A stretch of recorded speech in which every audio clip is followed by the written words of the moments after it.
नमस्कार, इस समय हूँ जिला इटावा में। इटावा की अगर बात करूँ तो मेरे साथ ऐसी शख्सियत है बात करने के लिए उपस्थित, जो आज किसी परिचय की मोहताज नहीं है।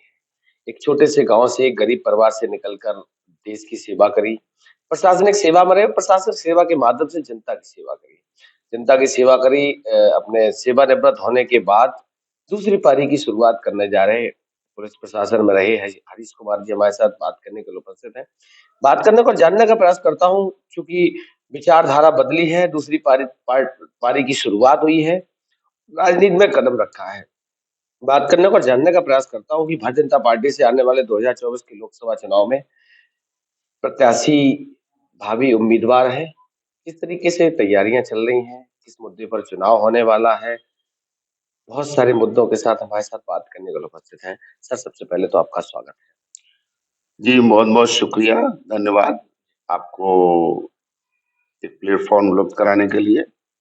और बात अपनी प्रारंभ करूँ उसके पहले आपको, आपके चैनल को और आपके चैनल के माध्यम से जो भी जनता के लोग बाग जुड़े हैं, उन सबको नव वर्ष की बहुत-बहुत ढेर सारी बधाई, ढेर सारी शुभकामनाएँ। आपका चैनल तरक्की करे, इटावा के लोग तरक्की करें, खुशहाली रहे, सब स्वस्थ रहें, प्रसन्न रहें। नव वर्ष की बहुत ढेर सारी शुभकामनाएँ। जी सर, धन्यवाद। सर, पहला सवाल, अपनी शुरुआत, अपना जीवन कहाँ से शुरुआत हुई थी और पूरा बैकग्राउंड एक बार? बहुत बढ़िया, मैं बहुत ही सरल शब्दों में कहूँ तो शुद्ध रूप से ठेठ इटावा के एक गाँव का रहने वाला हूँ। थाना जीतमल हमारा पड़ता है और जब इटावा औरैया दोनों एक हुआ करता था, तहसील तब औरैया लगा करती थी।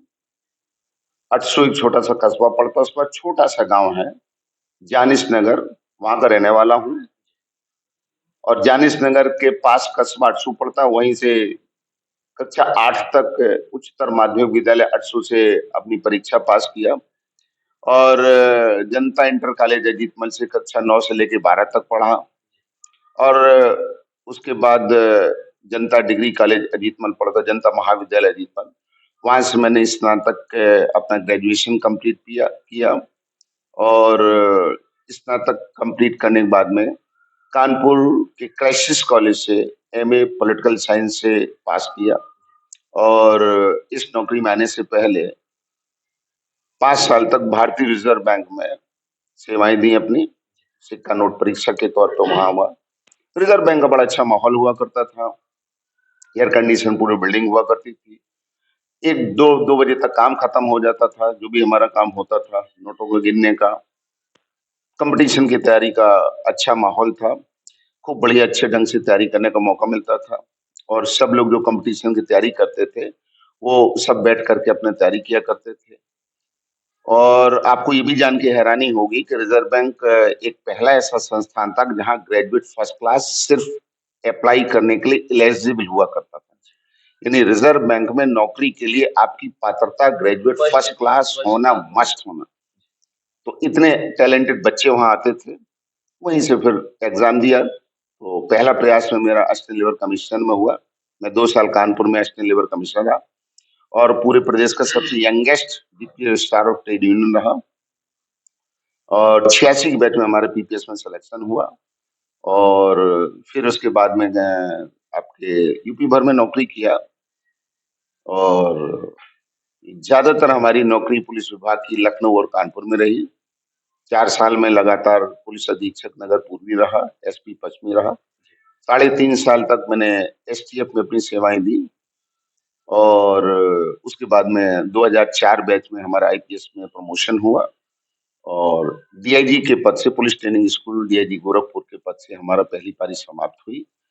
ये हमारा टोटल बहुत छोटे से गांव से निकल करके और किस तरीके से जो भी जीवन के उतार चढ़ाव होते हैं, जो भी जीवन की गरीबी की जितनी भी पगडंडियां शब्दों में कहीं जा सकती हैं, उन सारी पगडंडियों को ना केवल देखा है, उन पे चला है और उन पगडंडियों को नाप के और उन पे चल के जो कुछ भी उपलब्धि छोटी-मोटी हासिल किया है और आज भी आपने दूसरी पारी की शुरुआत वाली बताई, दूसरी पारी में भी लगभग चर्चा करने के लिए सर आवश्यक। सर मैं दूसरी पारी पे आ रहा हूँ, पहले पहली पारी की बात कर लेता हूँ। छोटे से स्तर से शुरुआत करी, उस समय कंपटीशन का दौर था। आपका जब दौर था तो हाई स्कूल अगर बच्चा पास कर लेता था तो बहुत बड़ी उपलब्धि गांव में हुआ करती थी। आपने छोटे स्तर से शुरुआत करके इतनी बड़ी उपलब्धि हासिल करी। कैसा माहौल रहा था गांव का, और उसके बाद चीजें जब बदली तो कैसा महसूस बहुत बढ़िया। हम लोग चचाजाद 10 भाई थे। बिल्कुल ठेठ इटावा की भाषा में करें, हम लोग चचाजाद 10 भाई थे और दसों भाई पढ़ते थे। पिताजी छोटी-मोटी नौकरी में थे, पशुपालन विभाग में। एक जो वेटनरी स्टॉकमैन का पोस्ट हुआ करता था, उस पोस्ट पे पिताजी नौकरी करते थे। और दसों लोग सुबह 10 बजे तैयार होकर के स्कूल जाते थे। लगभग छोटा थोड़ा-थोड़ा उम्र का चाचा-जात भाइयों में मिला करके। तो 10 बजे न तब बिजली हुआ करती थी गाँव में, न सरकारी ट्यूबवेल हुआ करते थे, न ये क्या नाम आपका सड़कें पक्की थी, आने-जाने के साधन भी नहीं थे। एक लालटेन में बैठ कर के हम 4 भाई पढ़ा करते थे और एक लालटेन में बैठ कर के चारों भाई हम लोग अफ़सर बने। लालटेन की एक लालटेन की रोशनी में बैठ कर के मुझे आज भी ध्यान है कि हम बीए जब कर रहे थे तब तक मेरे गाँव में बिजली नहीं आई थी। कच्ची सड़कें पगडंडी हुआ करती थी और साइकिल से जाया करते थे। कठोर अनुशासन के स्कूल का गढ़ा हुआ हूँ मैं। जनता इंटर कॉलेज अजीतमल का पढ़ा हुआ हूँ मैं। सीएन उपाध्याय जी प्रिंसिपल हुआ करते थे। अनुशासन की अगर बात करें तो सीएन उपाध्याय जी हमारे गाँव के पड़ोस के अटसूक रहने वाले थे और करीब 2400 बच्चे उस समय जनता इंटर कॉलेज अजीतमल में पढ़ते थे। तो किसी भी बच्चे की हिम्मत नहीं पड़ती थी 2400 के में जो विदाउट यूनिफॉर्म जाए, नंबर 1। नंबर दूसरी चीज़, अगर साइकिल पंचर हो जाती थी, तो पंचर जुड़ाने के लिए पैसे इकट्ठे करने में 2-3 दिन लग जाते थे। तब 4 दिन पैदल जाने के बाद 5वें दिन तक कहीं इतने पैसे हो पाते थे कि टायर या ट्यूब नया पड़ सके। नंबर 1। नंबर दूसरी चीज़ अनुशासन की बात करें, प्रिंसिपल साहब एजेड थे, सीएन उपाध्याय जी, काफ़ी बड़ा कद उनका था। उस समय के 3-3 विषयों के वो एमए पास थे। किसी बच्चे की इतनी हिम्मत नहीं पड़ती थी कि सीएन उपाध्याय जी की साइकिल से आगे साइकिल निकाल ले जाए। और उस समय के मैं उन अपने गुरुओं को धन्यवाद देता हूँ, टीचर्स को धन्यवाद देता हूँ, जिन्होंने हमें पढ़ाया, लिखाया और उन्हीं की शिक्षा दीक्षा के कारण हम लोग इतना बड़ा। और एक और बताऊँ,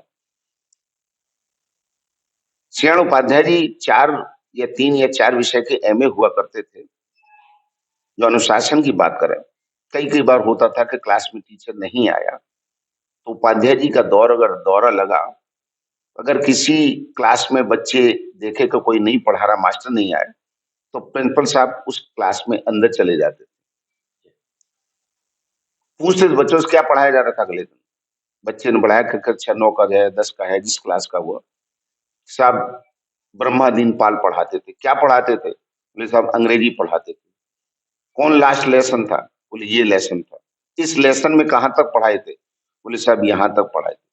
चॉक उठाते थे और लिखना शुरू कर देते थे और वहीं से पढ़ाना वो शुरू कर देते तो उस क्लास का इतना उस पे कमांड था। तो इतने कठोर अनुशासन और इतने योग्य अध्यापक गुण हमारे उनका इतिहास रहा इटावा का पढ़ाने वाले का टीचर का। सर पूरा जो आपका टेन्योर रहा, जो भी समय रहा, प्रशासनिक सेवाओं में रहा, आपने जनता की सेवा करी, वहां रह के भी जन सेवा करी आपने।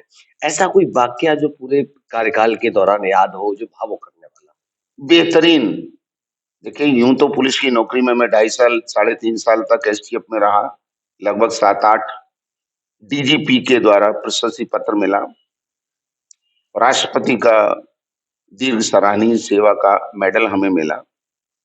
80-90 बार पुलिस के द्वारा, हमारे सीनियर ऑफिसर्स के द्वारा रिटन में मेरे काम की शाबाशी दी गई, प्रशस्ति पत्र दिया गया। कितने मंचों से सम्मानित हुआ। 2 बार महामहिम राज्यपाल ने मंच के द्वारा सम्मानित किया। कितने डेकोरेशंस मिले। डीजीपी का कमेंडेशन लिस्ट भी प्राप्त हुआ। पर ये डेकोरेशंस सारे एक तरफ हैं, मानवीयता का हमसे अगर पूछा जाए कोई, आप अगर पूछे निष्पक्ष रूप से हरीश कुमार ने पुलिस की नौकरी में क्या ऐसा काम किया जिसको हरीश कुमार गर्व के साथ कह सकते हाँ, ये मैंने अच्छा काम किया, मेरा गुड वर्क था। तो वो गुड वर्क था सन 1994 का।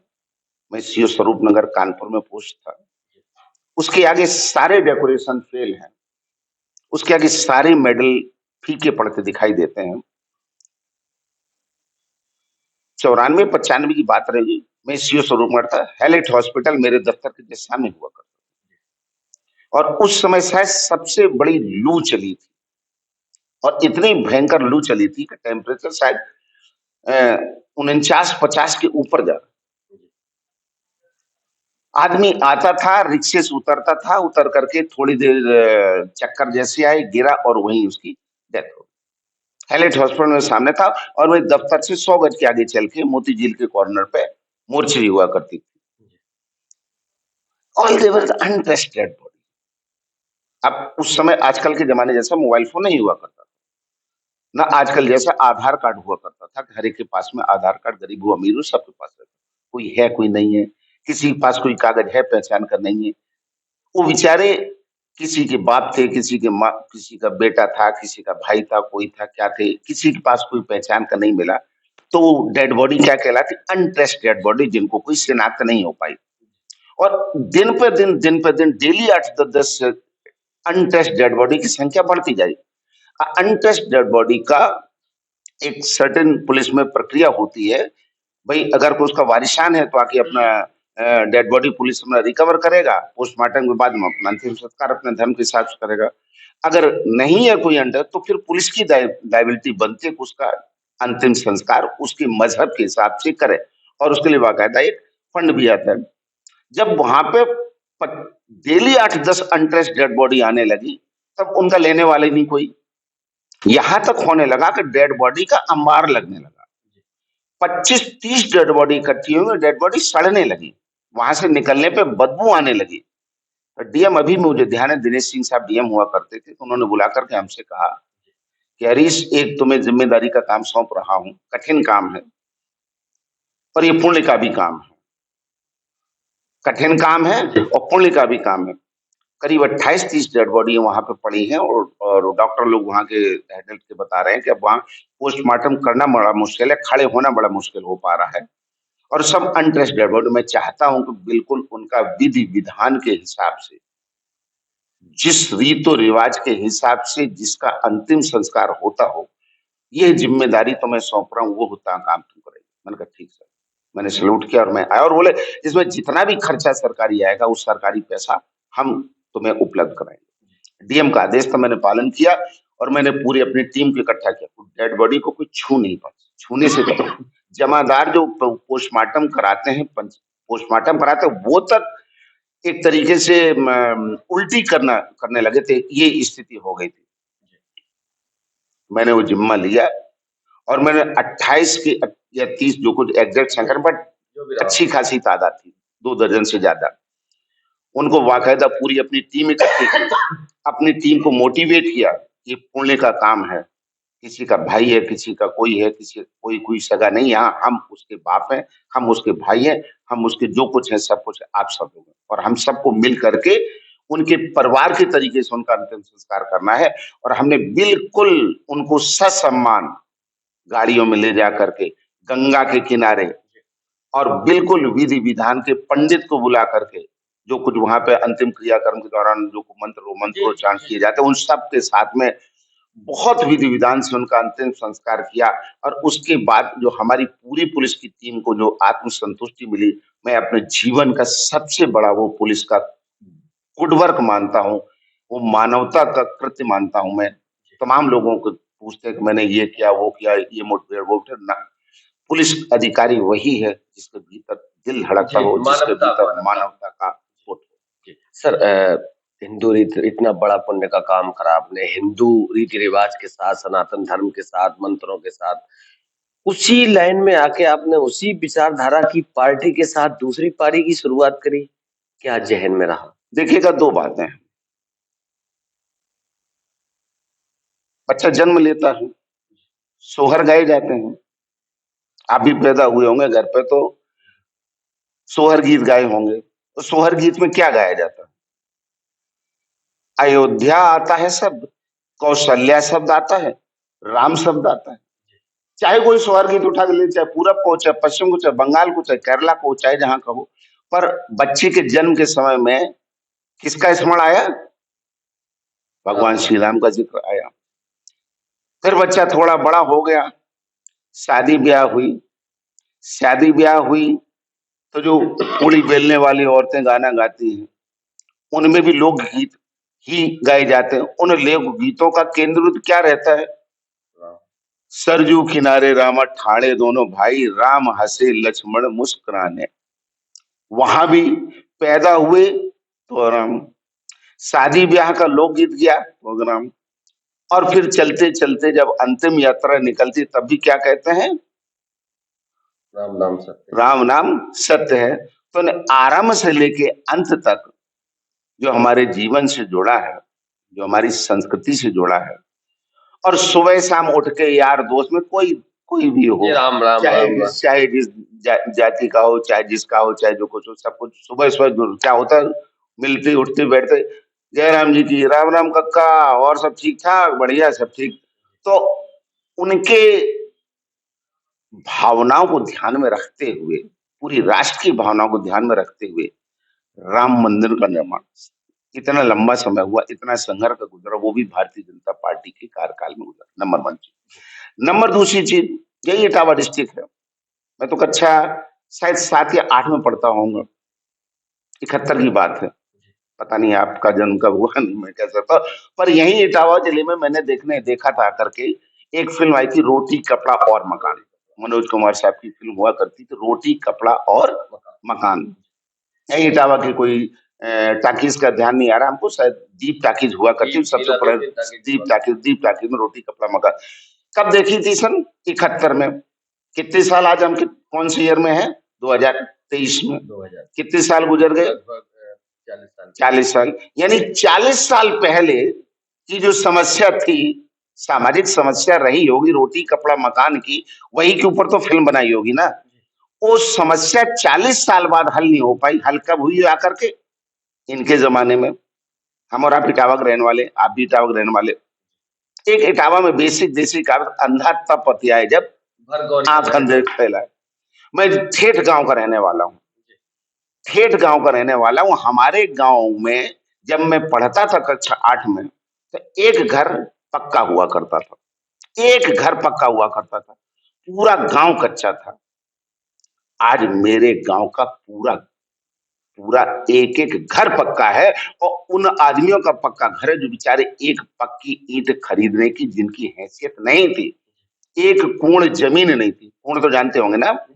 एक कूण जमीन जिनके पास नहीं थी, जिनकी हैसियत एक पक्की ईंट खरीदने की नहीं थी, वो आज पिलर पे लेंटर वाले मकान के भीतर रह रहे हैं। नंबर 1।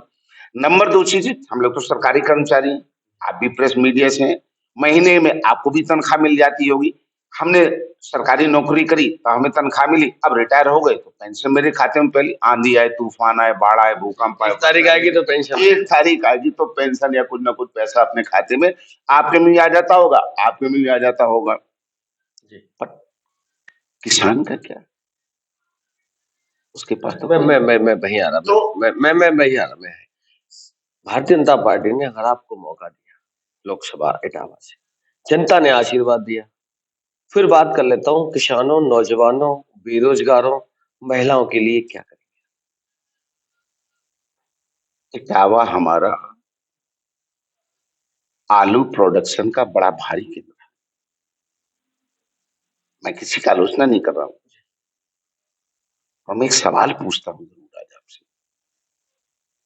आलू कोल्ड स्टोर में रखने के बाद, और जब किसान का बीज बोने का आता है समय, तब आलू मिल से निकाल लेके बेच, जब किसान का आलू पैदा होता है, सड़ा फिरता है। आज की डेट में 4 रुपया 5 रुपया किलो में भी कोई खरीदने वाला नहीं है।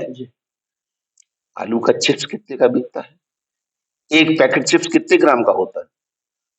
20 ग्राम का। 20 ग्राम का, 25 ग्राम, कितने का मिलता है? 10 रुपए। 10 रुपये।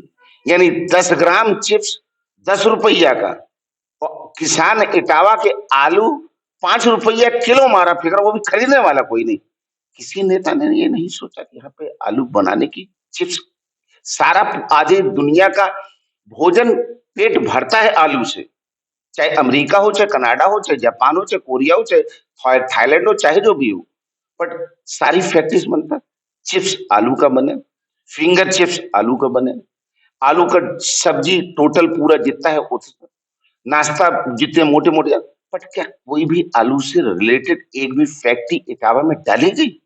अगर इटावा में एक भी फैक्ट्री आलू चिप्स की डाली गई होती, फिंगर चिप्स की आलू की फैक्ट्री डाली गई होती, यही किसान का जो 6 रुपया किलो है, यही किसान कम से कम आज की डेट में 15-20 रुपए फैक्ट्री वाले हाथ जोड़ के ले जाया करते किसान। मेरा पहला प्रयास रहेगा यहाँ पे कि आलू को उद्योग के साथ जोड़ना, आलू से रिलेटेड कितने प्रोडक्ट बन सकते हैं, उन सारे प्रोडक्ट की फैक्ट्री इटावा में लगे, नंबर 1। नंबर दूसरी चीज, हमारा 10 प्रभावित इलाका है, सब जानते हैं, सैकड़ों साल तक हम लोग खूब झेले हैं। या मेरी किताब भी इटावा कल आज और कल, उस किताब में भी यमुना चंबल का भीड़ और बागी है।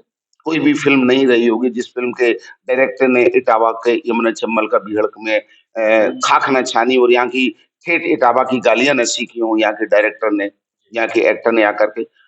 पर इतने बड़े नेता रहे, इतने बड़े बड़े यहाँ कद्दावर रहे, मैं आलोचना किसी की फिर कहूँ नहीं कर रहा हूँ, ना कोई रागे, बट क्या किसी ने उस बीहड़ के इलाके में पैरामिलिट्री फोर्स, सीपीएमएफ का फोर्स, पुलिस का ट्रेनिंग सेंटर, आर्मी का ट्रेनिंग सेंटर, पीएससी का ट्रेनिंग सेंटर, क्या किसी ने कभी सोचा नहीं कि यहाँ पे हम कोई ट्रेनिंग सेंटर खोल दें, आसपास के नवयुवकों को रोजगार भी मिलेगा?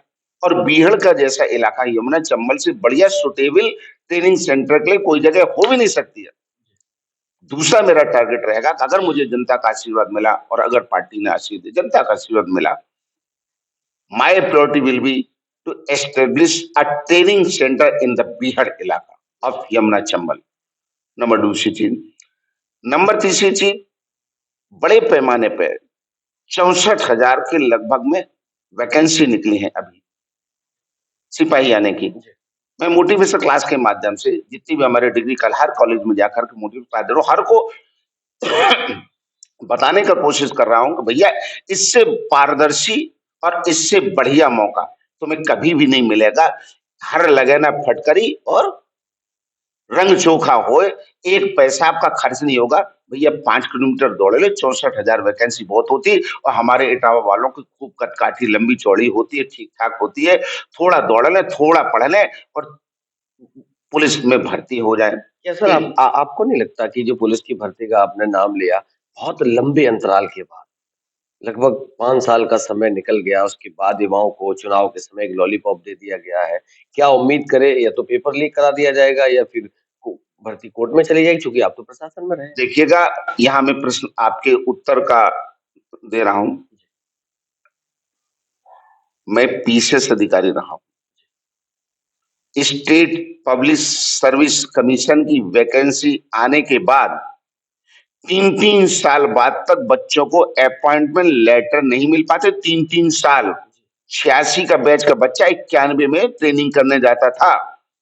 आज की तारीख में यूपीपीएससी का रिजल्ट, अभी प्रीलिम्स रिजल्ट निकला है और अभी इंटरव्यू आज की तारीख से चालू हो गए हैं और विद इन ए टाइम 1 साल के भीतर उसको न केवल अपॉइंटमेंट लेटर, ज्वाइनिंग लेटर बाद ट्रेनिंग सेंटर भेज दिया जा रहा है।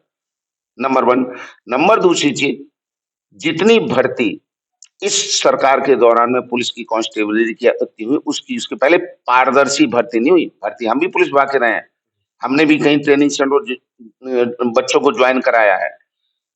भयावह स्थिति है, बताऊंगा टीवी पे तो थोड़ा आपको अच्छा नहीं लगेगा। मतलब आपका इशारा पहले की सरकार की तरफ है, जो सूची बन के जाती थी, लिस्ट निकल वो बात तो छोड़ दीजिएगा, वो तो बहुत अभी आपकी जानकारी में काफी और इजाफा की जरूरत है। मैं 39 बटालियन का डिप्टी कमांडेंट हुआ करता था। ट्रेनिंग सेंटर का ट्रेनिंग पे ज्वाइनिंग करने का 300 बच्चों को ट्रेनिंग मुझे दिलाना था, आरटीसी जिसको बोलते हैं। मिर्जापुर, कहाँ मिर्जापुर है? इटावा से कितनी दूर, बिहार बॉर्डर। और वो जब लिस्ट मैंने देखा तो मैं माथा ठनका मेरा कि पर्टिकुलर एक जिले के 179 लड़के 300 में out of 300 179 particular for one district and particular for one caste. Are you listening my voice? 300 बच्चों में सिपाही आने की भर्ती में 179 बच्चे एक जिले के एक बिरादरी के। आप क्या अपेक्षा कर सकते हैं? क्या मैसेज देना चाहते हैं नौजवानों को? कम से कम आज पारदर्शी भर्ती हो रही है। अच्छा आज सर, एक पैसा की अब मैं आ रहा हूँ। अभी आपने पारदर्शिता की बात करी, आपने पिछली सरकार पे आरोप लगाया। एक और सवाल आपसे, अभी शिक्षक भर्ती हुई थी 69,000, आपने देखा था किस तरीके से ओबीसी और एससी के आरक्षण की धज्जियां उड़ाई गई और सवर्ण समाज के लोगों को जबरदस्ती उसमें भर्ती करा गया। बहुत सारे प्रमाण शिखा पांडे से लेके बहुत सारी चीजें सोशल मीडिया पे और मीडिया में निकल कर आई। देखिए, मामला अभी भी कोर्ट में विचाराधीन है, तो मैं कोर्ट के किसी निर्णय पर कोई कमेंट नहीं कर सकता हूँ। हाँ, इतना जरूर मैं दावे के साथ कह सकता हूँ कि योगी जी की सरकार में भर्तियां निष्पक्ष हो रही हैं, नंबर एक। नंबर दूसरी चीज, टाइम से इनके रिजल्ट निकल रहे हैं। नंबर तीसरी चीज, कहीं कोई किसी भी प्रकार का रिक्रूटमेंट एजेंसी के ऊपर किसी भी प्रकार का कोई प्रेशर नहीं है। ये मैं दावे के साथ कह सकता हूँ। जी, बहुत-बहुत धन्यवाद सर। आखिरी सवाल आपसे, नववर्ष की शुरुआत हुई है, गणतंत्र दिवस का आगमन है, उसके बाद लोकसभा का चुनाव का आगमन है। प्रदेश व देश की जनता को क्या शुभकामनाएँ? प्रदेश व जनता के लिए मैं यही शुभकामना देना चाहूंगा कि देखिएगा, जीवन आदमी चाहता क्या है? लाइफ इन प्रॉपर्टी की सेफ्टी, स्टेट का ही कॉन्सेप्ट है। मैं राजनीति शास्त्र का, पॉलिटिकल साइंस का MA student, MA pass out हूँ। राजनीति शास्त्र के दर्शन में राज्य का उद्देश्य, चाहे जहां हो, कोरिया से लेके कनाडा तक चलिए, राज्य का बेसिक कॉन्सेप्ट, बेसिक उद्देश्य जान और माल की हिफाजत करना है। माफिया, गुंडे, बदमाश, वही आईपीसी, वही सीआरपीसी, वही एविडेंस एक्ट, वही थाना, वही दरोगा, वही आईओ, सब कुछ वही है। गैंगस्टर एक्ट के तहत क्यों आज कुर्की हो रही है? गैंगस्टर एक्ट के तहत बुलडोजर चला के मकान ढाए जा रहे हैं। गैंगस्टर एक्ट पहले क्यों नहीं इतना कोई नया तो बना नहीं है। दृढ़ इच्छा शक्ति है, और दृढ़ इच्छा शक्ति के कारण, जीरो टॉलरेंस के कारण से, दृढ़ इच्छा के कारण से अपराध नियंत्रण में है, काबू में है। और वो अपराधी गुंडे बदमाश जो कभी एसपी रैंक के अधिकारी को बोनट पर बैठाल करके घुमाया करते थे, वही आज थाना और दीवान सिपाही के को बाकायदा सिफारिश करके किसी तरीके, भैया पुराना कोई सम्मन निकालो, पुराना कोई वारंट निकालो, पुराना कोई निकालो, तो हम अंदर चले जाएं, कम से कम जिंदा तो बच। सर, आपने बुलडोज़र की बात करी, एक वाकया अभी लेटेस्ट मुझे याद आ गया। अभी एक घटना कन्नौज में हुई है, पश्चिम का मेरठ का शायद कोई जिला है, मुझे याद नहीं आ रहा। वहाँ का एक सिपाही था राठी, उसको एक मुन्ना यादव ने गोली मार दी और वो जाके उसकी डेथ हो गई। प्रशासन बुलडोज़र अगले दिन पहुँच गया, उसके मकान को गिरा दिया गया, सब कुछ हो गया। पूरे मीडिया में पूरी तरीके से उसके मकान को ढा दिया गया, उसका भी इंतज़ाम हो गया, लगभग हो जाएगा। दूसरी तरफ बीएचयू की घटना, 3 दरिंदों ने एक लड़की के साथ रेप करा और प्रदेश के बड़े-बड़े नेता योगी जी के साथ-साथ प्रधानमंत्री तक और बीजेपी की आईटी सेल के वो 3 लोग हैं, एक ब्राह्मण समाज से, एक ठाकुर समाज से है और एक पटेल समाज से है। उनके घर बुलडोज़र कब जाएगा? देखिएगा, जितने भी पढ़ा लिखा हूं, इसलिए आपसे बात कर रहा हूं। जो भी कार्रवाई अब तक जितनी हुई है, जहां पे भी, सब कार्रवाई according to CrPC, according to IPC नियमानुसार हुई। और अगर नियमानुसार ना हुई होती तो मैं एसपी ह्यूमन राइट रहा हूं। नेशनल ह्यूमन राइट कमीशन है, स्टेट ह्यूमन राइट कमीशन है, एक का भी हर एक अपना संज्ञान लेते हैं, सो मोटो संज्ञान लेते हैं। आप अगर ये बात कर रहे हैं, सो मोटो संज्ञान लेते, स्वतः संज्ञान लेते हैं। अगर जरा सा भी कहीं कोई किसी भी केस में हीला हवाले या नियम के प्रतिकूल होता, high court, supreme court, NC, national human right commission, state human, suo motu संज्ञान लेते हैं। और अगर जरा सा भी कहीं कोई ढिलाई लापरवाही होती तो एनएचआरसी का आपकी जानकारी के लिए बता दूं, सुप्रीम कोर्ट का रिटायर्ड चीफ जस्टिस उसका अध्यक्ष होता है और मेंबरान सुप्रीम कोर्ट के जज के इक्विवेलेंट होते हैं। सारी चीजें मीडिया में आती हैं, सारी चीजें टीवी पे आती है, कोई चीज छुपी नहीं, वो स्वतः संज्ञान लेते हैं। और अगर कहीं कोई कमी पाई जाती है तो नेचुरल सी कमी पाई गई होती तो सत्य, तो जो भी कार्रवाई हो रही है वो नियमानुसार हो, विधि सम्मत हो रही है और कानून के मुताबिक हो रही है। और जहां जहां संज्ञान में आ रही बात, नेचुरल सी बात हमने बताया, अकेला कोई सरकार नहीं, सरकार के ऊपर भी ढेर सारी एजेंसी सपोर्ट है, एनएचआरसी है। एनएचआरसी हमारा इंटरनेशनल उससे भी बंधा हुआ है, तो जितने भी हैं वो सब स्वतः संज्ञान लेते हो और बाकायदा नियमानुसार। आपकी जानकारी के लिए बता दें, कोई भी घटना घटित होती, चाहे एनकाउंटर हो चाहे जो, हर एक की घटना का 24 घंटे के भीतर it's a basic liability of the concerning district superintendent of the police to send the entire report to NHRC और to state human right commission. They can't, वो छुपा नहीं सकते उसको, और वो बाकायदा उसको विधिवत परीक्षण करते हैं और जहां भी उनको लगता है वो सो मोटो अपनी टीम भेज करके उसकी क्वेरी भी कराते हैं। तो अगर भैया कुछ हुआ होता गलत तो जरूर सामने आपके, मेरे जानकारी में नहीं है, आपके आया हो तो बताइएगा कोई। जी, बिल्कुल। बहुत-बहुत धन्यवाद सर बात करने के और समय देने के लिए। हमारी तरफ से आपको नववर्ष की और आने वाले गणतंत्र दिवस की और आने वाले लोकसभा चुनाव के लिए बहुत-बहुत बधाई, शुभकामनाएँ। धन्यवाद। So kind of you, thank you very much, आपने हमें समय दिया, आपसे बात करके बहुत अच्छा। Thank you.